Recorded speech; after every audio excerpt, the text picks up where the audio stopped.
ការប្រើប្រាស់កស៊ូសម្រាប់ការកម្ដៅសាច់ដុំគឺជាជម្រើសដ៏ពេញនិយមមួយសម្រាប់អ្នកកីឡាដើម្បីបង្កើនភាពរហ័សរហួននិងអាចជៀសបានពីបញ្ហារបួសនេះជាការលើកឡើងរបស់លោកយឿមណារ៉ាន់គ្រូកាយសម្បទាក្រុម CBL FC និងសមាគមកីឡាបាល់ទាត់កងយោធពលខេមរៈភូមិន្ទជាដំបូងគ្រប់ក្រុមឥឡូវនេះពាក់ព័ន្ធនឹងកស៊ូវាមានអត្ថប្រយោជន៍ទី1គឺវាជួយឲ្យរដាស់សាច់ដុំឲ្យវាមានភាពស្វាហាប់ជាងមុនទី2គឺវាជួយកាត់បន្ថយនឹងការរបួសបាទហើយជាចំណុចចុងក្រោយគឺជំរុញឲ្យមានល្បឿនល្អប្រសើរជាងមុនបាទអាហ្នឹងគេប្រើគ្រប់ប្រភេទកីឡាតែម្ដងឬក៏គេថាតែលើកីឡាណាកីឡាណាគ្រប់ប្រភេទកីឡាកស៊ូហ្នឹងវាជួយជំនួយបានច្រើនណាស់តែអាហ្នឹងគេប្រើនៅ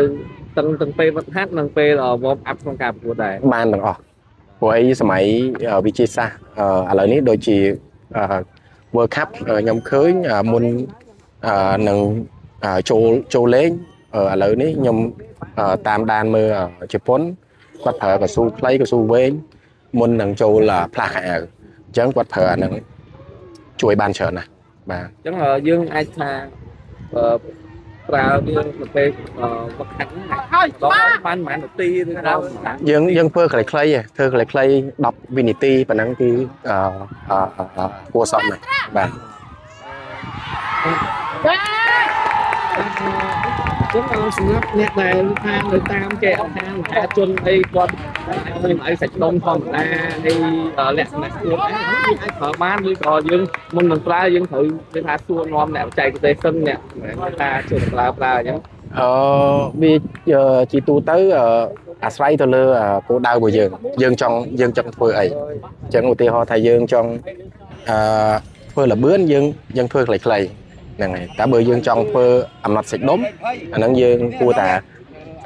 ការប្រើប្រាស់វិនាទីឲ្យវាច្រើនជាងមុន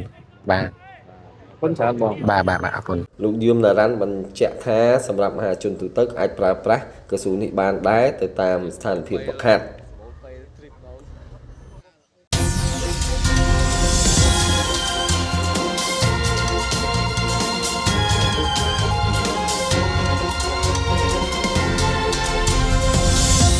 AMS Sport ដើម្បីកីឡា